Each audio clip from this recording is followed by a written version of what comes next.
บารมีพระเจ้าใหญ่องค์ดำข้าพเจ้าขอตั้งจิตอธิษฐานขอพรให้ออกตนญาติโยมทั้งหลายขอให้บุญญาบารมีพระเจ้าองค์ดำสิ่งศักดิ์สิทธิ์ทั้งหลายจงไปปกปักรักษาไปเปิดโชคเปิดราภเปิดวาสนาเปิดบารมีเปิดดวงสตาเศรษฐี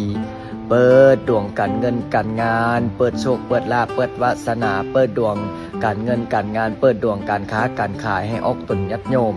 ขอให้มีความสุขขอให้มีความเจริญโชคดีเป็นเศรษฐีร่ำรวยด้วยเถิดหากว่าปาฏิหาริย์มีจริงขอให้ออกตนญาติโยม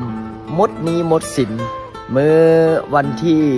1พระอาจารย์กสิมีพิธีสมโภชพระเจ้าองค์ดำองค์นี้ละนี่พระเจ้าองค์ดำที่ออกตนญาติโยมศรัทธาญาติโยมได้เป็นเจ้าภาพเจ้าศรัทธานำกันนี่แหละได้สร้างได้สร้างเนี่ยก็จะมีพิธีสมโภชเนาะ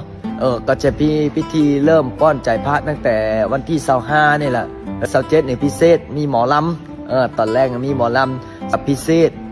วันที่2เนาะวันที่2ก็มีพิธีใส่บาตรทาฮับของที่ระลึกก็คือเหรียญพระเจ้าองค์ดำพระจัดสร้างเหรียญทองคำนั้น9 เหรียญเงิน9 เหรียญและก็เหรียญมีรุ่นพิเศษอีกได้